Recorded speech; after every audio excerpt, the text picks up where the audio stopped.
So to start, last week we finished with focus. So we finished off our bottom of the pyramid, our foundation, and now we're moving on to energy, but we'll finish up with focus. Nicholas, you were responsible for picking someone for focus? Do you want me to stand up or? Yeah, sure. You can come up and talk about what focus means to you and why this person embodies focus enough for you to so graciously choose them. Okay. And English or English? It's up to you. Yeah, sure. Okay. Så fokus, der snakker vi om, at man ligesom var til stede, og man kunne fokusere på én ting, eller kunne fokusere på, for eksempel hvis det var en øvelse, at man kunne fokusere på at være til stede i øvelsen, og ikke stå og sådan drift ud og tænke på alt muligt andet. Og til det, der har jeg valgt Kenneth, som ikke er her. Men jeg har valgt Kenneth, fordi jeg synes altid, at han er fokuseret, når vi spiller, når vi træner. Og det ser jeg ikke så meget andre steder her. Også inklusive mig selv. Men Kenneth er altid 100% fokuseret på det der, han laver.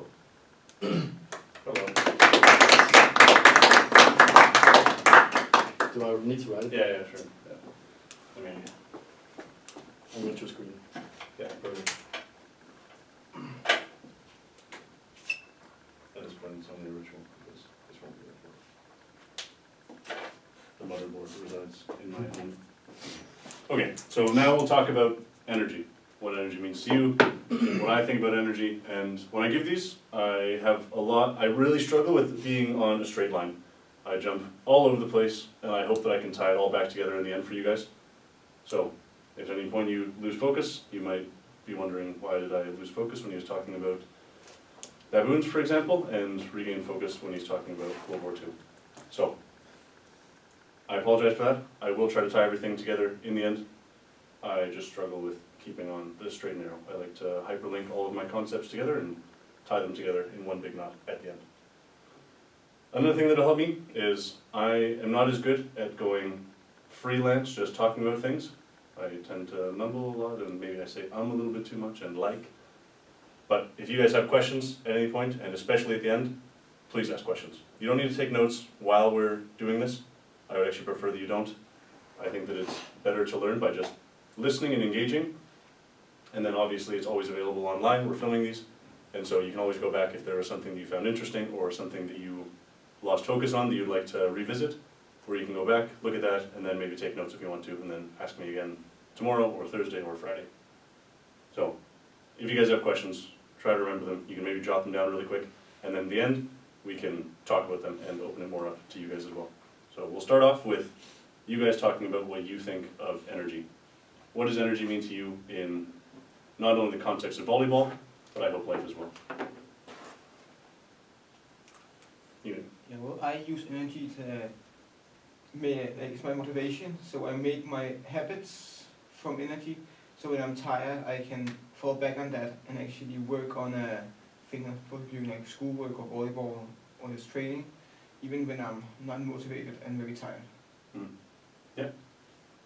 I think energy is something you give from yourself to others. I don't think energy determines how well you play or how well you focus or how well you do in school. But it's a way of showing others that there is a hope, kind of. Like if it's in a match and you show energy, like we can win this. So it's not as much for yourself, but it's for your teammates. Yeah, bad energy and good energy. What energy you bring to the team. Yeah. Like Nicholas explained. Mm-hmm. And then there's energy that you do to have train, for example. Energy you have to do the different things that is expected to do in training.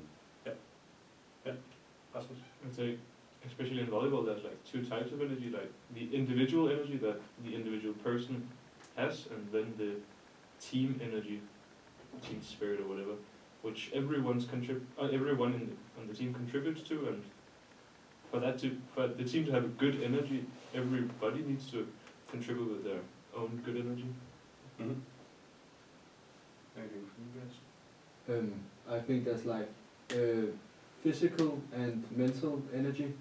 So there's a difference between those two. Like if your body is tired or you're really pumped up for a training, And then with the mental, it's like, yeah, if you communicate a lot or if you're just going around quiet all the time.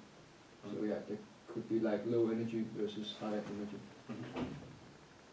Reece, do you got anything? Oh, we got anything? Okay. So, yeah, you guys touched on a lot of stuff that I definitely agree with. To me, energy is a way that we express ourselves and communicate with each other, unverbally and a lot of the time unconsciously. So my goal today is that we can kind of lift some of these unconscious tendencies that we have up to our conscious awareness, and from that we can actually start to control ourselves a little bit more. Because if you don't understand what energy you're putting into the world, or why you're putting that energy out, then I think that it's very difficult to change what you're doing to the people around you. First, I'll ask you guys to think about this really quickly. Is just, let's think about someone with bad energy and good energy. And just close your eyes for a second and imagine how they look. How they look, how they act, what they do. Someone with cold or bad energy, negative energy, and then someone with warm, good energy that you want to be around.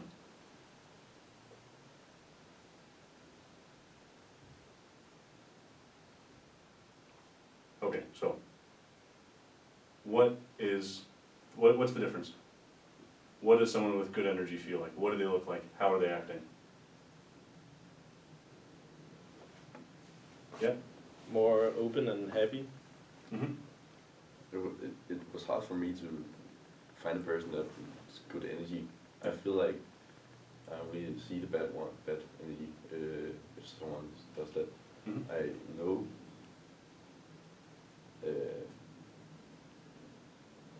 I feel like I can find one person with good energy, but it doesn't mean that it's bad energy. Mm. So. Okay, and we'll go back to that. We'll go back to that negative energy and figuring that out. Yeah. Yeah, I feel like a bad energy is when people like are very defensive in how they walk or talk. Mm-hmm. Like maybe like almost up to fight Yeah. when they're just talking to people. While the good energy is more laid back and just listening and talking friendly and not really trying to show something, like be aggressive or defensive. I feel like to really get good energy, like really truly good energy, you need to have trust with the other people. You need to trust the other people. Mm-hmm. So if you don't trust them, I feel like the good energy is fake. So it's also about the relationship between the two, or Right. the entire team. Yeah. Whilst bad energy doesn't necessarily rely on trust, Mm-hmm. but it's more of if you're introverted and cold and like trying to bring others down. Mm-hmm. Yeah, totally. You had something? No? Okay. Anything else? You added an idea of what cold energy or bad energy looked like? Yeah, just trash talking while we're playing, for example, yelling at each other because I don't know. That's one. I would say bad energy is not that, doesn't have to be that extreme, it's just not saying anything, just heads down, Mm-hmm. not really looking like you're into it, just being there for being there, not because you want to be there. Yeah. It's interesting that you do this motion when you talk about bad energy, because I think about that as well. I think a lot of the energy, number one, I think that we both give and take energy from each other. I wrote this week about the first law of thermodynamics is that energy can neither be created nor destroyed, it can only be converted. So I think about that in terms of the energy that we give each other on the court as well. On the court and in life, you always want to be around people that are giving off this good energy. And I think a lot of good energy is based on how people present themselves. So we're always communicating with each other, not in this super straightforward way of just the way we talk. Some funny examples are when girls find a guy that they're attracted to, they'll actually speak with a higher voice. So I remember I had a girlfriend in high school, and when we first met, she's talking with this nice, lovely voice. And then by the time that we were dating, she's just talking in her normal voice. And same with guys do the same thing. When they meet someone new, they'll normally talk with a deeper voice. And I think that that is so that they can assert dominance in some way or make themselves seem bigger. And that's another big thing, is how you present yourself with your posture. So are you nice and open, or are you closed? Do you look bigger, or do you look smaller? And I think that a lot of that goes back to how we arrange ourselves in dominance hierarchies. So I'll talk about baboons a lot today, but first I'll tell a story about myself. I had a friend in high school, her name was Michaela, and every time that Michaela and I would be walking down the hallway alone together, and there'd be another lone guy walking down the same hallway, I would always, totally unconsciously, I didn't even notice this until she pointed out, but I'd be walking with her and talking, and I'd see another guy, and I would stand up nice and straight, and put my shoulders back, and puff my chest out a little bit maybe, and one time she asked me, why do you do that? Why do you do that every single time that we pass some guy? And I'm like, because I'm a bit of a smartass, and I say, well, if we walk by him, and I'm bigger than him, then he's going to kind of look down to the side a little bit while we're passing, if I stare at him. And then we're just going to walk by, and nothing happens. And if we're about the same size, then we're going to probably stare at each other the whole way through, especially if he's more confident. And we're just mammals, we're just apes, and he might try to rip off my arm and beat me to death with it, and I might try to rip out his jugular with my teeth. So, best case scenario, I'm bigger than him. Worst case scenario, he's bigger than me, and I'm running and he gets you. Now you're his, and I'm gone. So, that's me trying to be as funny as I can about the fact that we're always sizing each other up. We're always seeing who's at a different place on any given dominance hierarchy. Normally, the guy at the very top is going to be nice and open-chested. And we've talked a little bit about serotonin before, the neurochemical for, it's kind of the neurochemical for being content on things. Hi. So, serotonin is more chemical for being content on things. And at the very top of the dominance hierarchy, people are going to be higher in serotonin, and that controls postural flexion. So, one example of that is lobsters will fight each other, and after they win, they'll experience either an increase in serotonin or a decrease in serotonin. And it'll actually change their brain, the way that their brain functions. So at the bottom of any dominance hierarchy, people are going to be lower in serotonin, and they're going to have a colder posture. And I'm sure that you can see this in your friend groups, or just, I like to go to the zoo sometimes. There aren't many, I mean, there's a zoo in Copenhagen, but I like warmer zoos where I can wear a t-shirt and shorts. And so I love to walk around the zoo and just look at all of the different ways that groups arrange themselves. Go and check out the baboons. I love to see the top baboon and then the guy at the bottom that's just all beat up in the corner. And we'll talk about that a little bit. So, yeah. A lot of people talk about a dominance hierarchy like a triangle, like this. I don't think that it's like that. I think that it's actually a diamond. And more than that, I think it's a fuzzy line.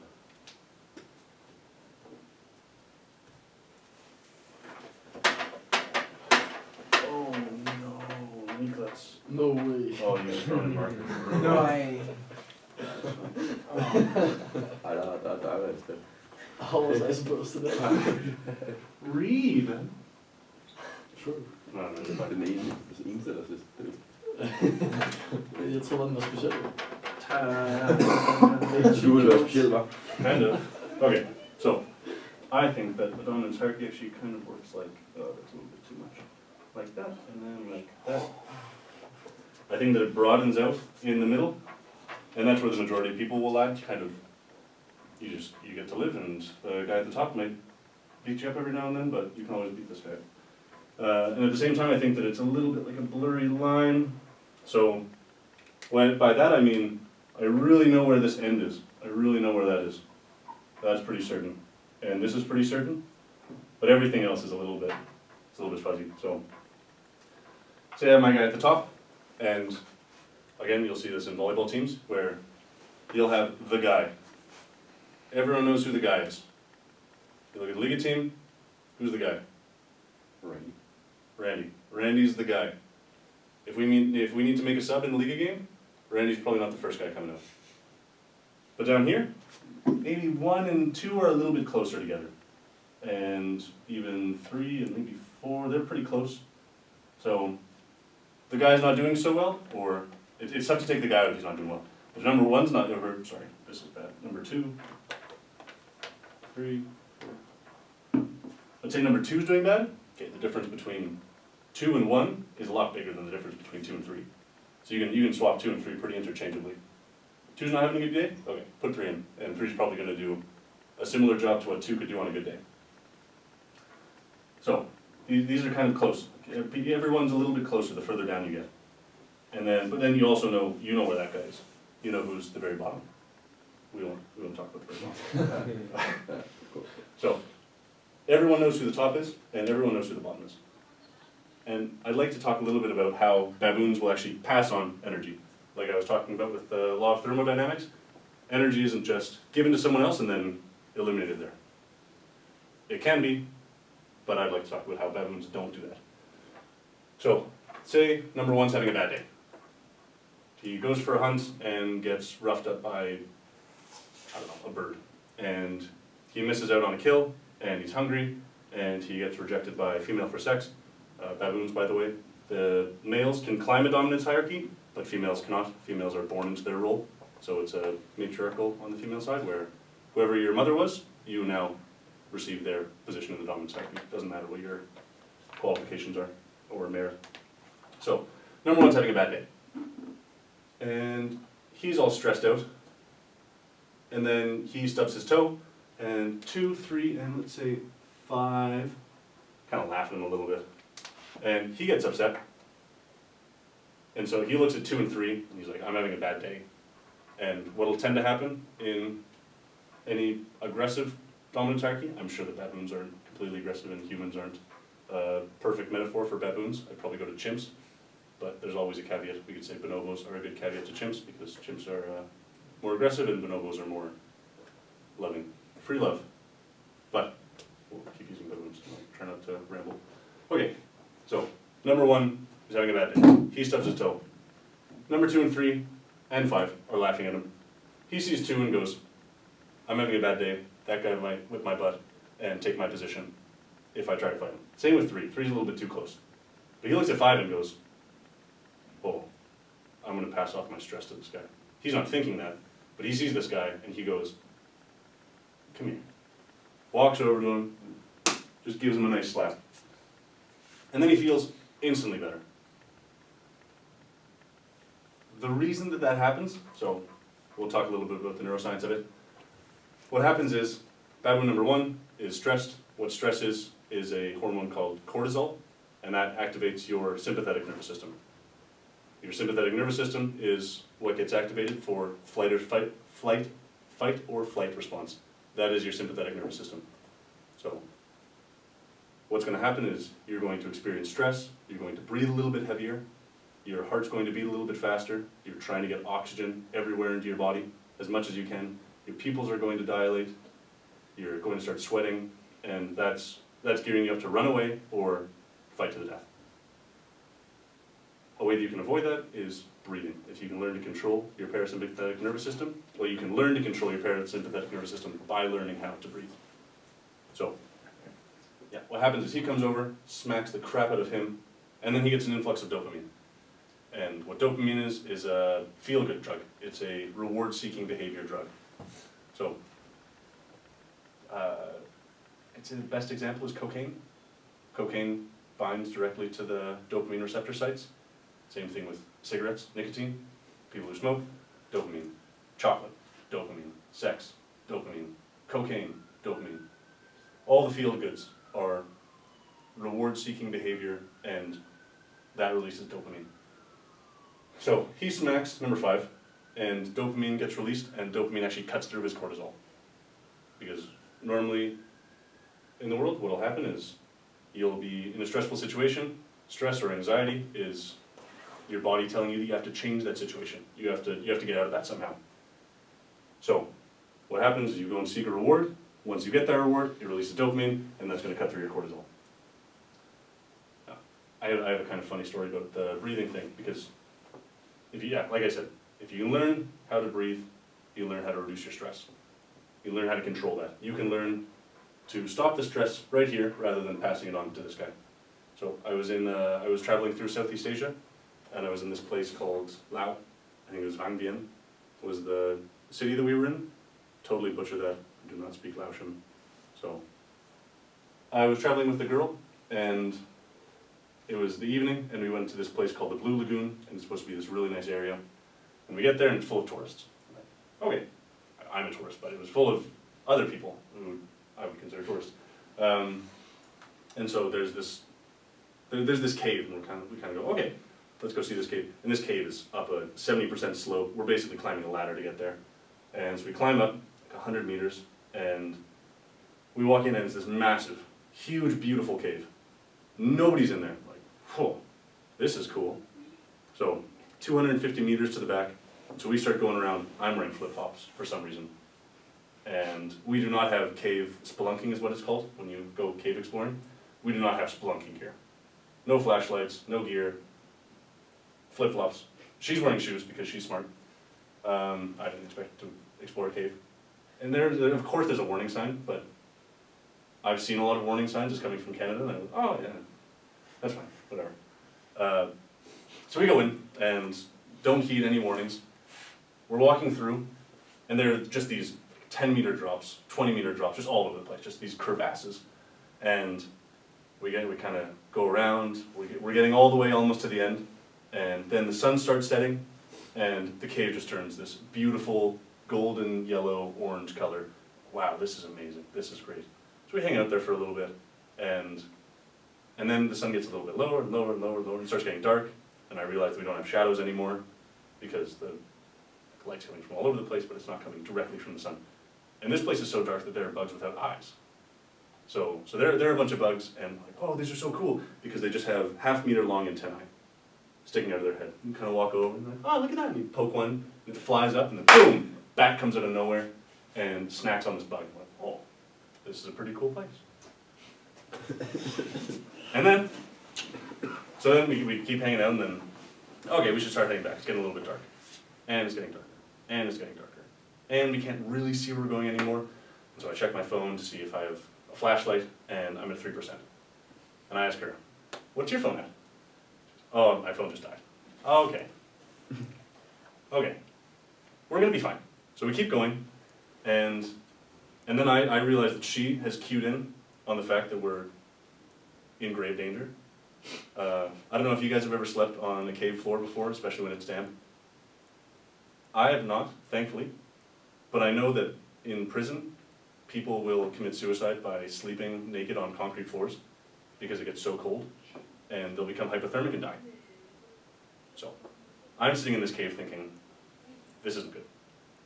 And I realize that she has also realized this. The way that I realize that is because she starts breathing super shallow and super fast.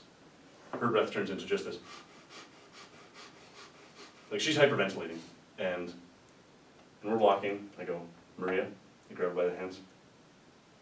Everything's going to be okay. I just need you to breathe. And she loses her mind at me. It's like, me? I need to breathe.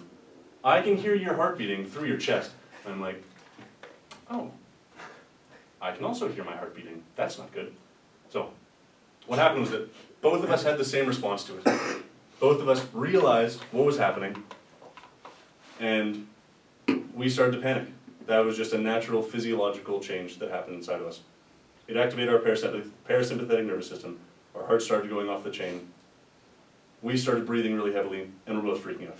Once we realized this, we were able to kind of laugh it off a little bit and think, okay, maybe if we huddle together for warmth, and I knew we've done it before, it's called tumo breathing. It's a certain type of breathing where you activate your sympathetic nervous system and it heats your body. It's something that Nepalese monks did and continue to do, but they do it in the freezing cold weather with wet blankets on top of them, and it's a competition for them. They're trying to dry as many blankets as they can before sunrise. So I know how to do this, and I said, maybe we can do that, I can teach you, hopefully one of us survive. And at this point, where we sit down, we start to figure this out, and then I get this shine of light in my eye. Whoa. I look down, and there are these two giant Dutchmen walking towards us. They walk over. Hello! How's it going? What are you doing here? Oh, and I can only imagine what we looked like when these guys showed up, because like we're sitting down, and we are the definition of cold energy. We are here, and like we probably look like people from Naked and Afraid, and like, oh my God, thank you. And so they come over and they go, "Where's all of your gear?" Well, we didn't bring any gear. Well, that was stupid. Yeah, fair enough. Okay. So where are you guys' phones? Flashlight? Anything? No, both of our phones died. We didn't charge them before coming. Oh, that was really stupid. Yeah. So, they lead us out, and it was super nice. They're nice guys. They lead us out, and we were managed to catch the very end of the sunset. So, that was very nice.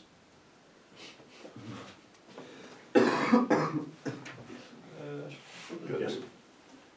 So, same thing that happened there with Marie and I. Once we were able to understand what was happening, once we understood the stress response, we were then able to control that a little bit more, rather than yelling at each other. So that's the difference between being up here and being down here, is you can stop it here and help to bring each other up, rather than sending it down to the next lowest guy. And I'm sure that if you think about your life and how you deal with conflict, this happens all the time. At least you hear about it happening all the time. Say, someone has a bad day at work, they come home, they yell at their kids. Someone has a fight with their girlfriend, and then they go and take it out on their best buddy, and the buddy's like, "What's going on, man? I'm just trying to help. Why are you taking this out on me?" So, I like to be consciously aware of the amount of stress that I have, and then, as a result of that, I can control that a little bit more, and make sure that I'm not passing on that negative energy to the next person. And same thing on the volleyball court. You're having a bad day, and you don't want to be the guy that starts bringing that on and sending it down to the next guy. You have a bad day at home, you have a bad day at school, you come to volleyball practice, take it on the next guy, because it's going to make you feel better. Because it will make you feel better. And that's something you should be very aware of.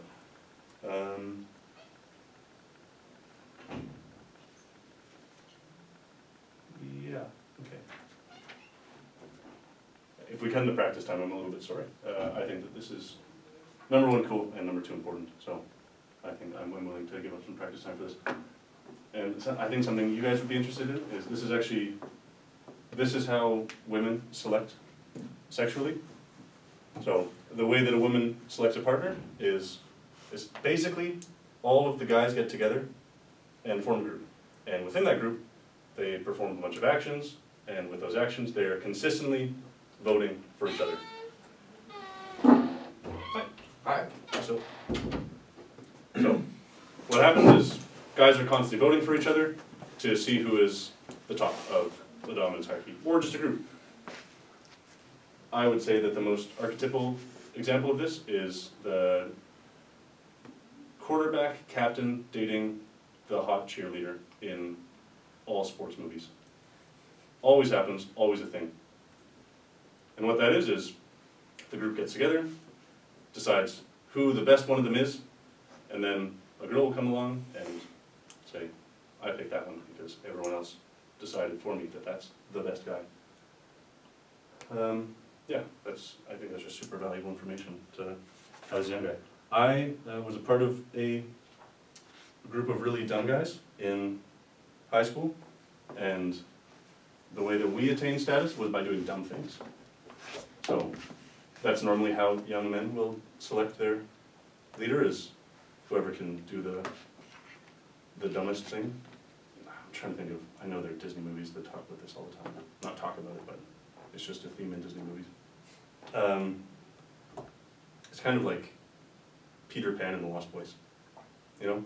Have you guys seen that before, Peter Pan? Yeah. Peter Pan is just the coolest of a group of losers.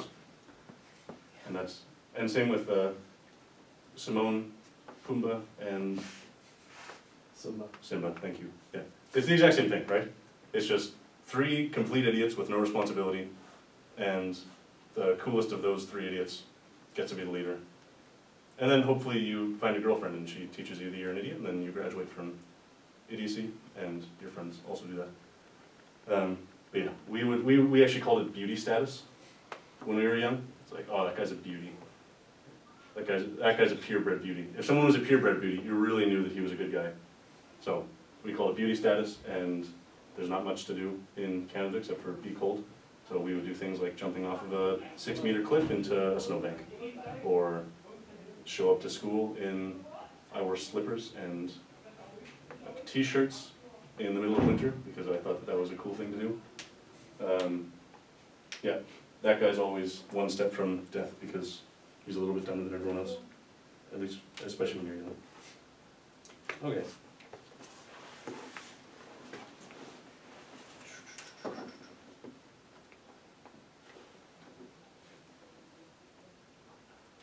Okay. What is the bottom? That's kind of a socio-cultural phenomena, what the bottom is. If I were to ask you, would you rather make 10 million krona a year or 1 million krona a year? What would your answer be? Definitely, right? Yeah, of course. If someone were to ask me a question, I would ask, who do I have to live beside?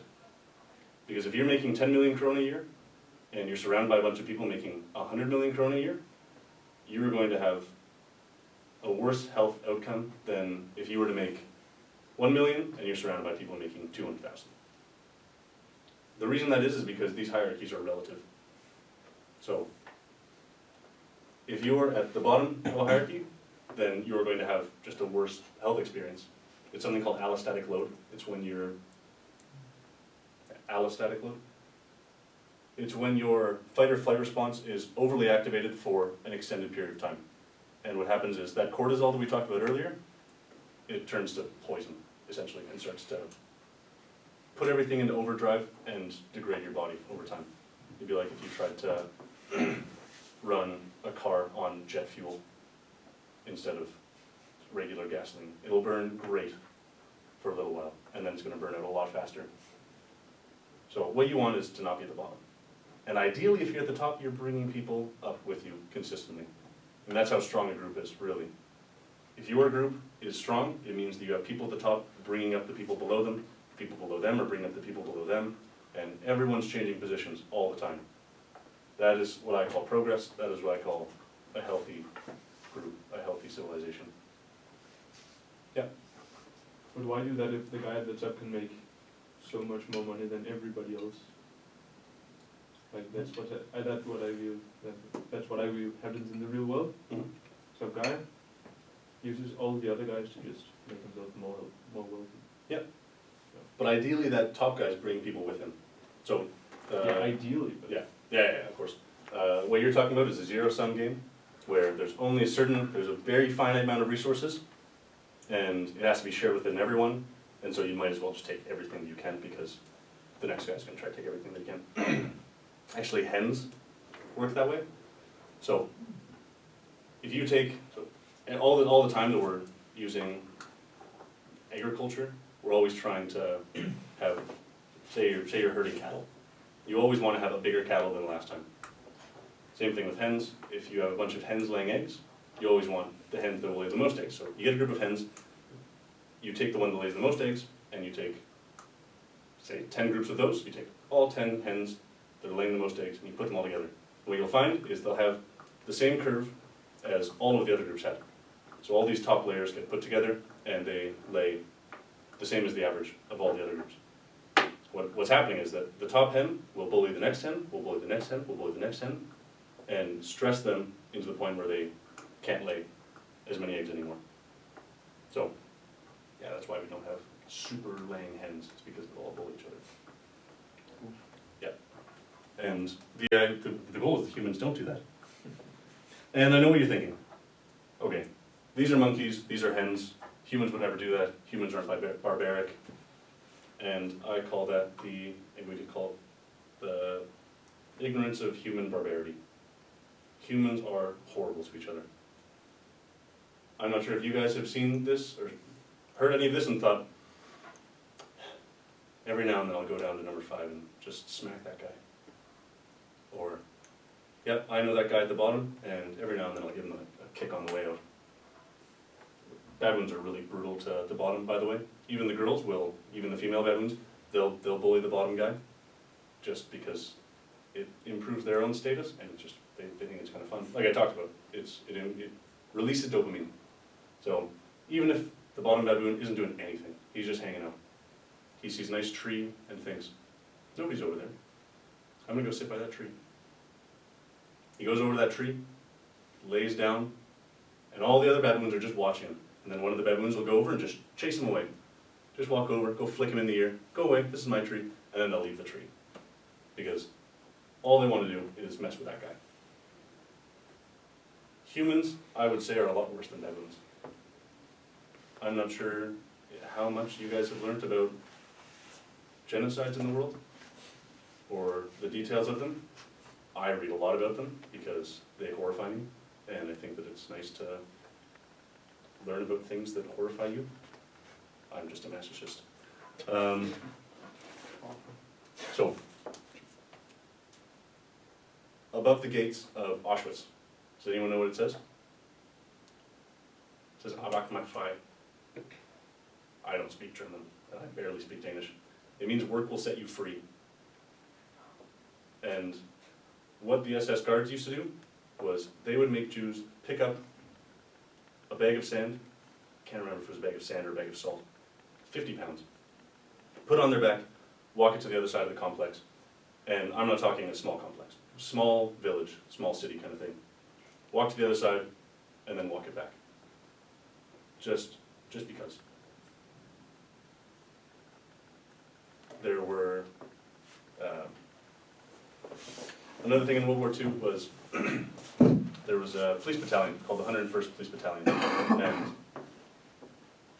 it was just this group of random guys that had been reserve police officers, and they were put under order of the SS to do whatever they wanted to, do whatever needed to be done. And they were sent to Poland, and they were instrumental in a lot of the massacres that happened to the Jewish population in those areas.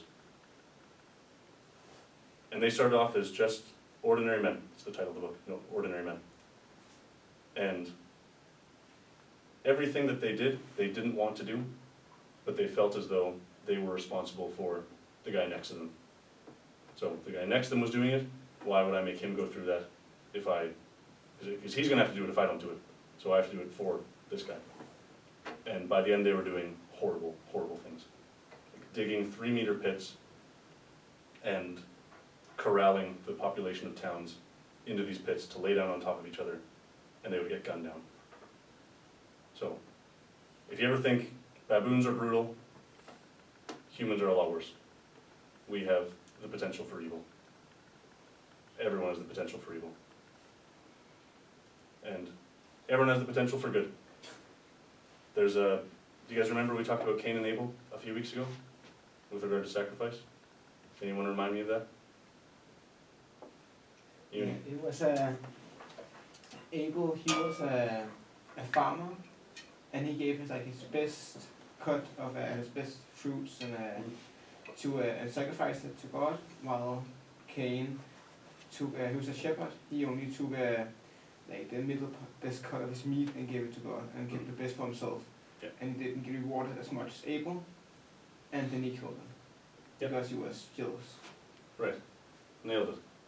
So, that was from a biblical perspective, that was the first instance of evil in the world. That was the first instance of murder.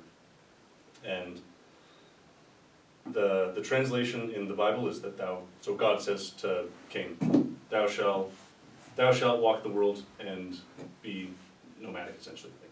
You will not be a part of society. You have done evil. You will not be a part of the civilization as you once were.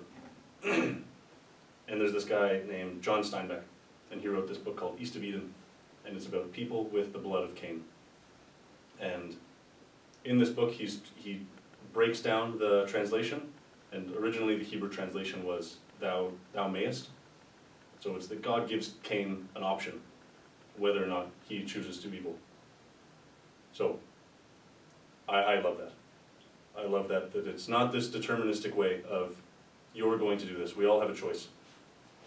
And my favorite character of the book, his name is Caleb, and he's the son of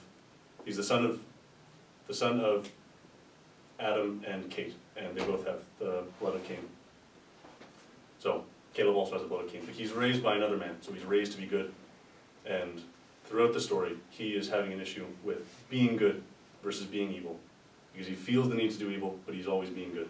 He's trying to do good. He does evil still, but he's trying to be good all the time. He's trying to go against his instincts. He's trying to overcome that and be the man that he wants to be. And I thought that that was beautiful, and it reminds me a lot of Alexander Solzhenitsyn is...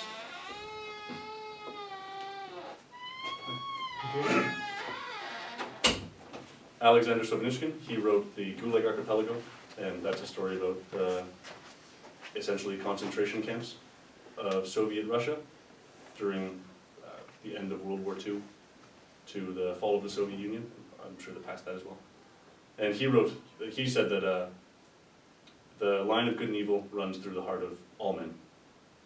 So he's saying that everyone is capable of evil, everyone is capable of good. And Nietzsche, who's a German philosopher, he believed that the amount of good that you're capable of is directly related to the amount of evil that you're capable of. So the example that he uses was, there can't be a morally righteous rabbit, because a rabbit couldn't do anything that would contradict the moral righteousness. Whereas if you're a wolf, you're a killer, and you know that you're able to do bad things, but you choose not to, you make that choice, then you can consider yourself to be a good person. You can consider yourself to be good.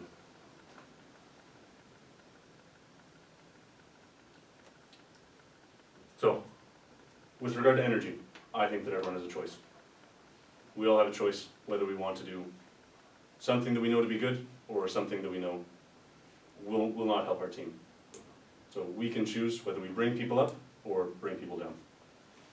We can be in the face of adversity and we can bring people up with us, or we can fall into that feeling and go down. Last example I have is Julius Caesar. You guys know who Julius Caesar is? He's an old Roman general. Caesar always wore a red cape into battle. He would also go around his camp during the evening and eat with his soldiers and talk with his soldiers. So everyone knew him, everyone knew who Caesar was. And he knew who everyone else was. So he was always building relationships. He was always sharing this positive energy with other people. And what he would do is, they would go to battle. For example, the Battle of Gaul, which is a little bit closer to Germany. Maybe some Danes were in there. So he went to the Battle of Gaul, and they were in this giant battle. And what happens in a battle is, so you fight, and then normally one side will run away, and that's called routing. And what they would say was the Greek god Phobos, and that's where the word phobia comes from. He's the Greek god of fear. So what they would say is that Phobos would capture the hearts of men. And once Phobos captured enough men, they would run. And what happens is 60% of the deaths on a battlefield happen while you're routing. It happens while you're running away. I think about that in terms of volleyball, where things start to go poorly, and that's where the majority of points are scored. So if I see someone getting scared on the other team, I know that's the opportunity to go on a little bit of a run. I see someone looking at the score and looking nervous, I'm like, that's my guy. I'm gonna go after that guy, because I know that he's scared. And I know that if I make him more scared, that's gonna bleed into the rest of his team. So what Caesar would do is he'd walk in, he would fight in the center of the battle in a red cape and show everyone else that he was there. He would put off this positive energy. He was the guy that was trying to lead by example, trying to bring everyone up with him. And that's what I want from you guys. I don't need you guys to stare into the face of evil in your own hearts today. What I want is for us to be conscious and aware of the energy that we develop and the energy that we give to each other, the energy that we take from each other, and work as hard as we can to alter that, so that if we have negative energy and we can feel that leaving our body and, I'd say, poisoning the well, bleeding into the people around us, then we want to stop that as soon as possible. And same thing, if you have a teammate or you have a friend or a family member who's bleeding negative energy, you can just talk to them and just tell them about what you feel and how you feel. You can turn that into positive energy. I don't know a lot of people in my life that love being negative or love being surrounded by negative people. I've never gone to a party and heard someone say, that person's got a nice frown on, I'm gonna go talk to them. It's always this person with a big bright smile. Randy and I went to school with this girl named Morgan. She was always smiling. She was always this person who was so approachable. She's so open, smiling all the time. Everyone wanted to talk to her because of it. everyone wanted to be around her because of it. And that's what I'm asking of you guys. You don't need to change who you are. Just understand what energy you're giving off, what energy your teammates are giving off. How can we alter that?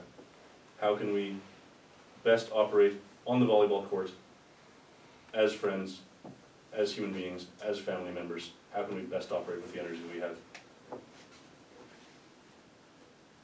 Do you guys have any questions?